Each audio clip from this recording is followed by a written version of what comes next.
ലഹരി ഉപയോഗം നടക്കുന്ന കേന്ദ്രത്തിൽ പോലീസ് പരിശോധന നടത്തുന്നതിനിടെ യുവാവ് രാസലഹരി വിഴുങ്ങി. തൊടുപുഴ തൈപ്പറമ്പിൽ ടോണി സാബുവാണ് രാസലഹരി പോലീസിനെ വെട്ടിച്ച് വിഴുങ്ങിയത്. അവശനിലയിലായ ടോണിയെ പോലീസ് മൂവാറ്റുപുഴ ജനറൽ ആശുപത്രിയിൽ പ്രവേശിപ്പിച്ച് പ്രാഥമിക ചികിത്സയ്ക്ക് ശേഷം കോട്ടയം മെഡിക്കൽ കോളേജിലേക്ക് മാറ്റി. ഇന്ന് വൈകിട്ട് 4:30-യോടെയാണ് പോലീസ് സംഘം കിഴക്കേക്കരയിലെ രഹസ്യ കേന്ദ്രത്തിലെത്തിയത്. ഇവിടെ 4 പേരാണ് ഉണ്ടായിരുന്നത്. 3 പേരിൽ നിന്ന് ചെറിയ അളവിൽ കഞ്ചാവ് പിടിച്ചെടുത്തു.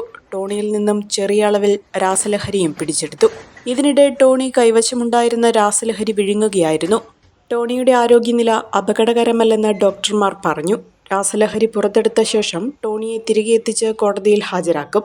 Inspector Anil George, SI NS Roy, ASI KS Anas, civil police ഓഫീസർമാരായ ശ്രീജു രാജൻ, TK എൽദോസ് എന്നിവരുടെ നേതൃത്വത്തിലായിരുന്നു പരിശോധന. അഹല്യയിലെ വിദഗ്ധരായ ഡോക്ടർമാരുടെ ചികിത്സ കൊണ്ട് എനിക്ക് എന്റെ കാഴ്ചശക്തി പൂർണ്ണമായും തിരിച്ചു കിട്ടി. ഇപ്പൊ എനിക്ക് ഈസിയായി വായിക്കാം. നേത്ര സംരക്ഷണത്തിന് നമ്മുടെ Ahalya. Ahalya foundation eye hospital, കേരളത്തിൽ എല്ലായിടത്തും.